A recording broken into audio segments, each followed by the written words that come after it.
In university, people are working in the same field, but often on very different subjects. I'm a final year PhD student, and this has been essentially my first opportunity to try and develop and work on my own projects. We just brought together a whole community of 50 to 100 researchers who've all been working on incredibly similar problems for the past decade. The paper that I've written that my talk was based off cited a good 20 people in the audience.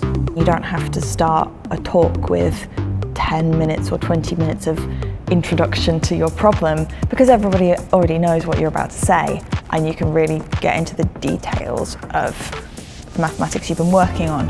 Doing that in person is very different to doing it online, and it's been really wonderful to just have that free-flowing communication the entire time.